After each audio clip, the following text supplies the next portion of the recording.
too. How about you, George? Yeah, I think, writing for comics and being a comic book, when we're talking about comic book writing, I think one of the biggest challenges is you're at the mercy of somebody else. And in that case, being the artist, right? Yeah. We can't just sit down and write our prose book, get an editor, put it out there. We're waiting on art from somebody else to finish this book because it is a comic book. Yeah. So I think that that's a challenge, because just like we're going through our stuff, right? You don't know what that artist may be going through. Are they going to hit the deadline? And why are they not going to hit the deadline? Am I going to get this page today that I want, that I need to finish the book? Or, how long is it going to take? So I think that's a challenge as a comic book writer, I think. And obviously all the other things that come with it. But I think another one is, setting that thing aside of, I'm writing for me, and will this book sell? Right? Because we want to write for us, right? We always say, I'm writing for me, but at the end of the day, as soon as you're done writing that book, if you want to keep it for you, if it's just a vanity thing and you just want to do it for yourself, fine, and write for yourself. It doesn't matter. Mm-hmm. But if you're trying to sell this thing, then you got to think about, okay, what is the target audience? Who would enjoy this book? How do I market it? Who's going to pick it up? Is this art enough? So it's not necessarily just for you now.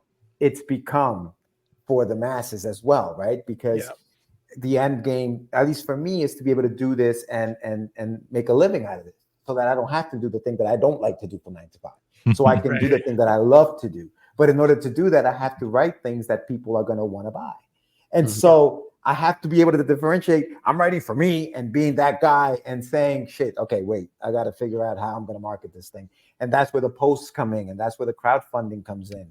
And who's going to read my book, and the doubt, all that stuff starts creeping in. So that's the challenge, right? Being able to kind of maneuver and kind of like just navigate that space, which gets really, just tight sometimes. Right. So yeah, I think those are the challenges for me. Yeah, definitely. Johnny, did you want to add anything to that?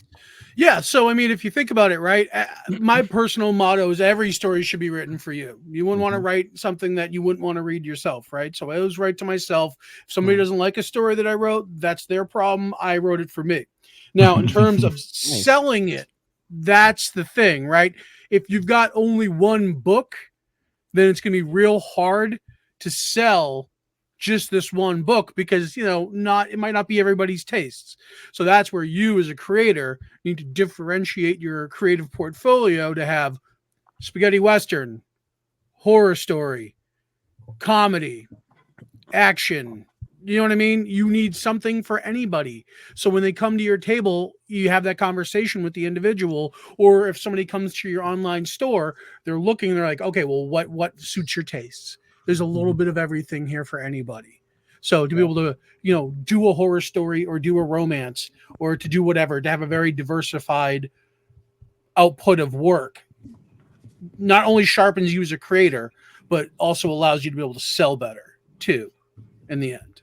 Mm-hmm. Yep, I agree. And I think for me, a challenge too is, even after a campaign's done, is still doing social media after that, like getting out there, putting tweets out, putting stuff on Facebook and Instagram once in a while, just kind of like thinking about that as something you got to build in the background as you're creating comics. Try not to let it dominate your whole life, but like, because I personally hate social media. If I didn't have a comic book, I wouldn't be on it at all. Exactly. Go right out the door. I think we all feel that way at this point. I think we're all just sick and tired of fucking social media. But it's all kind of a necessity, right? And that all makes it kind of meandering and mindless at times. So that's why it's important that in the process of having to be beholden to this platform, to still make it personable, to still make it sociable, to still be civil, to still fucking treat people with respect. What I mean? Also fighting shitty algorithms. Like whenever you promote Skynet out there. Like stuff like that. And then just the people's attitude towards links and stuff. It's always trying to find that creative way to like break through all of that crap, and still get it out to people. But also that's why cons are good too. Like cons, you see people face to face, which, I'm a little better at than I am online. I like, not gonna lie, I like talking to people and getting them excited about books, and and usually like when I could talk to somebody, I could sell a book usually, and it's just easier as long as they're willing to read comics. I think you can make a sale there, because you can connect with them one-on-one. Absolutely. And you're putting a book in their hand, you're having a shared personal experience versus text that's flashing in front of you on a screen. That's just going by like at a you're just right. scrolling through, right at a very impersonal, personable rate. Yeah, absolutely. Anyone else? You got anything to add, Harry? So somebody mentioned being introverted, and that might be kind of hard. If you are kind of introverted, it might be kind of hard to promote your stuff, but there is no better promoter than yourself, because nobody is more passionate about your work than you are. You know what I mean? Nobody can do it justice. Like, exactly. Nobody can pitch the story like you can, because you wrote it. You know it inside and out.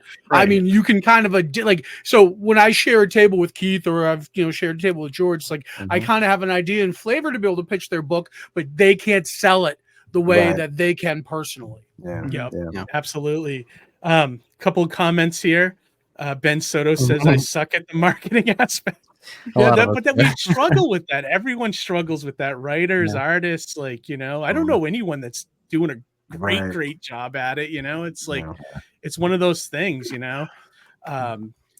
Tortuga says, we need more romance. I'm assuming romance comics. I don't know if I don't know if I have that story in me, but maybe you guys do. I have one somewhere in here. I'll figure it out, but I got one. It might end in death, and might be it might end up becoming a horror story, but there's a romance will be involved. Maybe not Uncle Ben. Who am I thinking of? Who's that guy? Not Uncle Ben. Who am I thinking of? Maybe Mrs. Butterworth.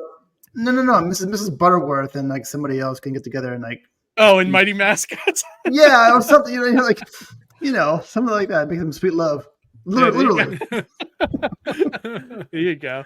Amy says Facebook actively suppresses posts that contain links or even mention links or fundraisers. That's true. That's the stuff I was talking about. The algorithm will just screw you over every time. What about TikTok? Is that something you guys are into? TikTok? I don't have TikTok. Yeah, I'm at my maximum with social media platforms right now. Like, I can't not add another one. I'm only mentioning it because I keep hearing TikTok from everyone. Lately, TikTok is like the thing or something. I don't know why. Well, I actually found a lot of success promoting Star Noir on TikTok. Oh, really? Yeah, just basically just taking a couple of panels, like setting it to old timey music. And it's just like 10 seconds, very quick. And people really engage with it. It's actually on my crowdfunding analytics. The search feature is so high because links are really bad on TikTok.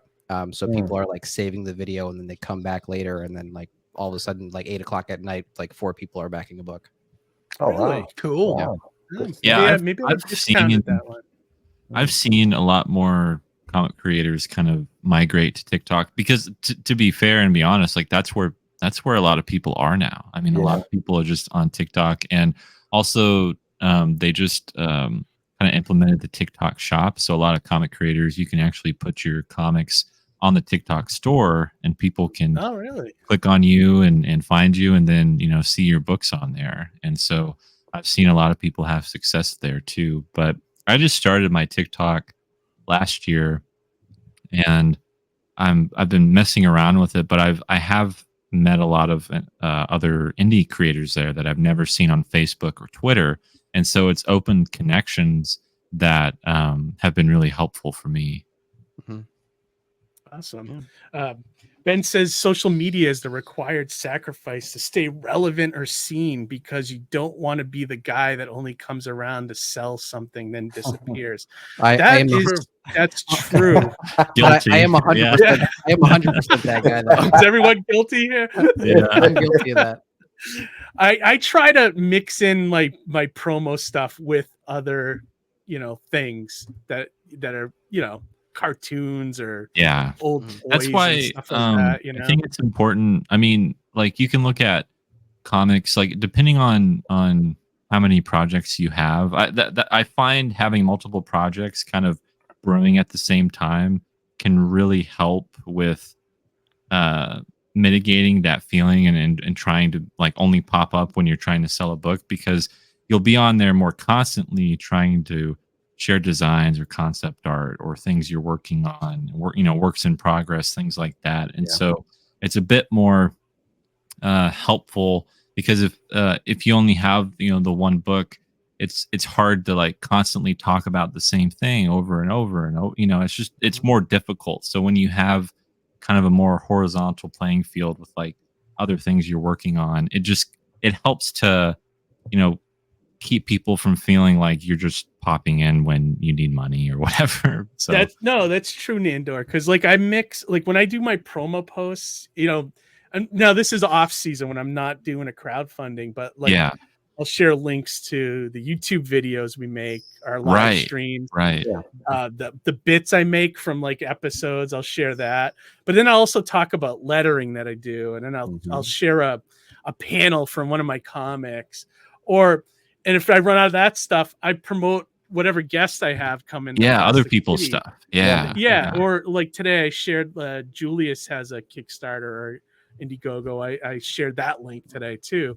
So like, things like that. I try to vary it up so I'm not just constantly giving the audience like the same stuff, Exactly. Then I mix it in with, 80s cartoons and toys and, whatever stupid memes and stuff like that. But you really are like your brand, what you talk about, what you love, what, all of that stuff. It really comes across, to where people are going to remember you for that and be like, oh, you talk about these things. And I think it, we probably love a lot of the same things and we enjoy a lot of the same things. And so to talk about those things online, that's a plus, and that can be really beneficial for you.